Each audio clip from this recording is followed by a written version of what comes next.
Rode Gepetto, log entry 02, mission status, evolution.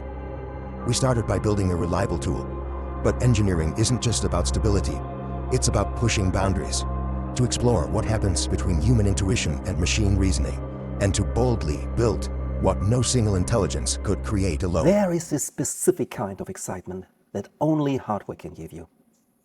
After our first mission, everything was calm, stable, almost predictable. Ollama doing its job, but something didn't feel right.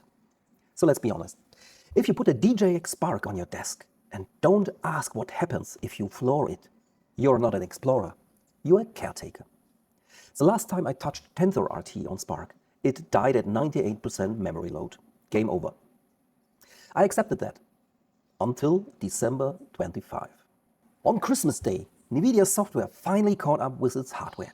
They released updated TensorRT-LLM containers for Blackwell-class GPUs. The magic word is NVFP4. Model that used to eat 60 gigabytes now fit in 25. This isn't just optimization. This changes the physics of what is deployable on a single Spark. At the same time, they published the Spark playbooks. These are the rules. They tell you what NVIDIA expects you to run.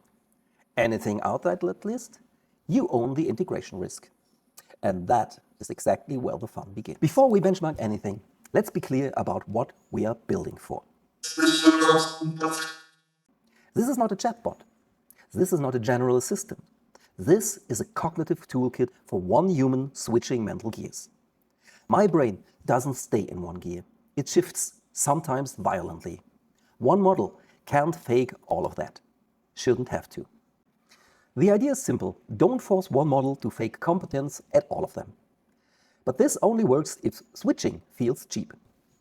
If switching feels expensive, you stop doing it. Humans always do. So we defined 4 roles, 4 different specialists. Let's be precise about what each one actually needs to do. Because architecture follows workload, not the other way around. These 4 roles don't just prefer different models, they demand different architectures. Role 1, the fast worker. This lives in the digital construction yard. Mass refactoring, pattern replacement, renaming, formatting. This role doesn't need wisdom, it needs momentum. If I ask for a JSON conversion, I don't want a conversation, I want the JSON. Requirement, maximum throughput, lowest latency. Role 2, the heavy worker. This is a craftsman. Complex implementations, API logic, code that has to survive the compiler and the linter on the first trial. Here, variance is not creativity. Variance is risk. I don't want a model that gets creative with my function signatures. I want it to be boringly correct. Requirement, consistency, stability, strict instruction following. Role 3, the thinker. This engine isn't writing code, it's questioning it. Code reviews, edge case hunting, explain this logic to me. This role trades speed for clarity. And that trade is intentional. I don't care if it takes an extra second, as long as it finds the bug that I missed. Requirement, reasoning density, logic per gigabyte. And role number 4, my local architect. This operates above the code, the blueprint room. System design, roadmaps, holding the state of 50 files in memory at once. This role is the only one allowed to be slow. I don't want an autocomplete suggestion. I want a strategy. I wanted to look at the mess I made and tell me how to fix the structure, not just the syntax. Requirement, long context coherence, planning power. These roles don't just prefer different models, they demand different architectures. Trying to collapse them into one smart model doesn't simplify the system. It hides its complexity. In the first mission, I said benchmarks don't matter that much. And that was true. We were optimizing for predictability, not speed. But this time, the hypothesis is different. This time, we assume that slow feedback kills flow. We assume that waiting for a model to think about a regex replacement is an insult to the hardware. So before we choose a single model, we need to be brutally honest about what work actually looks like. First target, productivity. Fast worker, heavy worker, thinker. Most of my interaction with the local LLM is not deep philosophy. It's repetition, correction, refactoring, review. This isn't about one perfect answer, it's about staying in motion. Productivity is not intelligence. Productivity is throughput without losing control. With these requirements fixed, model selection becomes almost boring. We didn't ask which model is the smartest, we ask which model survives this role without fighting it. For the fast worker, we chose Gwen 3, 30B A3B. It's an MOE, mixture of experts. It has 30 billion parameters, but it only uses about 3 billion per token. It cheats physics to buy us speed. For the heavy worker, we switched to Gwen 32B Dense. No experts, no routing, just a solid block of neural weights. It's the anchor. It's slower, but it's rock solid. For the thinker, we deployed 5.4 Reasoning Plus. Only 40 billion parameters, but trained specifically on synthetic logic and math. It punches way above its weight class because it doesn't waste capacity on poetry. On paper, this stack makes sense. Now, the only thing left is to test it. The theory is nice, but we bought a DGX Spark to see numbers. Same prompts, warm runs, streaming output, apples to apples. Let's floor it. Gwen 3, 30B A3B. The MOE. 28 milliseconds to first token, 39.5 tokens per second. It runs like a caffeinated squirrel. You hit enter and the response is already happening. This is what interactive actually feels like. Gwen 3, 32B. The dense worker, 8 tokens per second. It's not racing, it's marching. Every run is identical, every structure is respected. This is the stability we paid for. 5.4 terminal, the thinker, 20 tokens per second. And look at the VRAM, 23.6 gigabytes. It fits into a corner of the memory and still spots logic errors with suspicious enthusiasm. For productive work, the hypothesis holds. We have speed where we need momentum.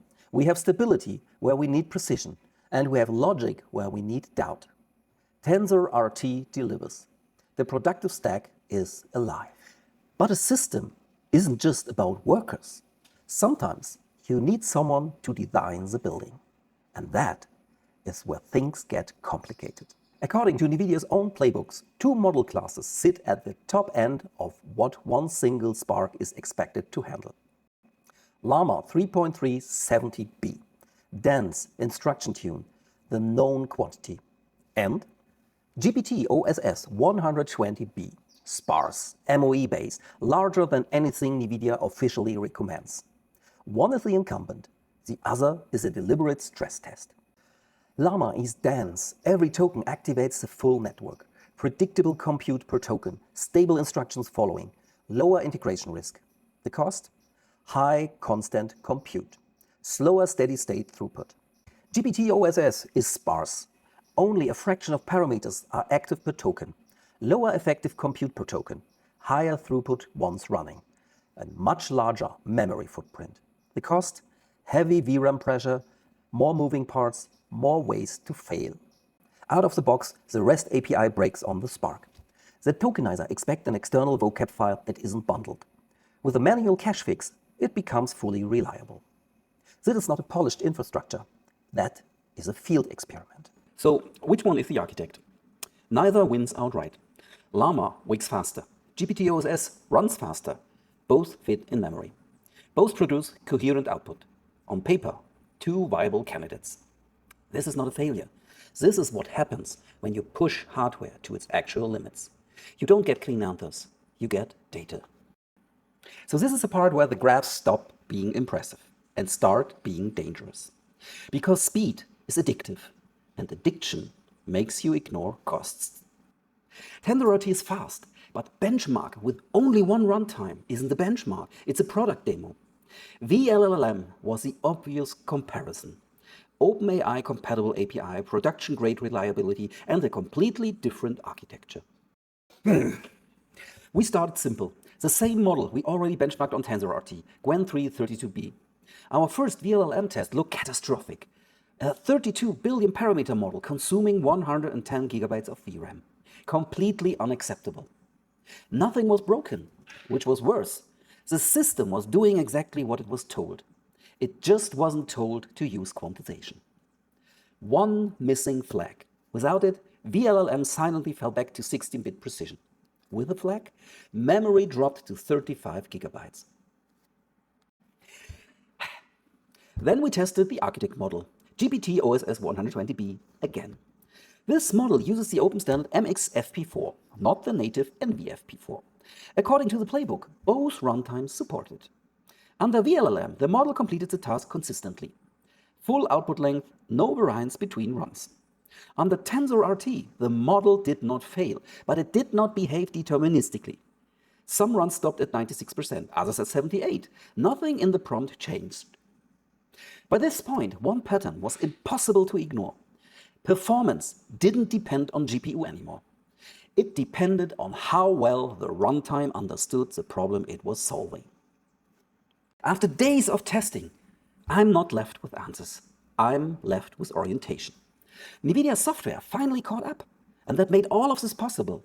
Without NVFP4, without the updated runtimes, I'd still be staring at memory errors instead of throughput graphs. Through these tests, I learned where runtimes bend, where they break, and where assumptions that look perfectly reasonable on paper quietly fall apart under real load. But benchmarks don't tell me if the system fits how I actually think. They don't tell me if switching models will feel like changing gears or like restarting my brain. We tested as a team, ChatGPT, Claude, Gemini, and myself. But this conclusion is mine. AI for me, it's not a tool. It's a cognitive partner.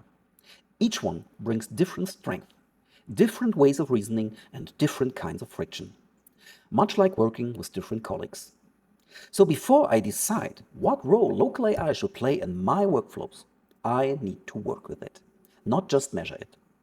Less benchmarking, more real use, and we'll see what survives.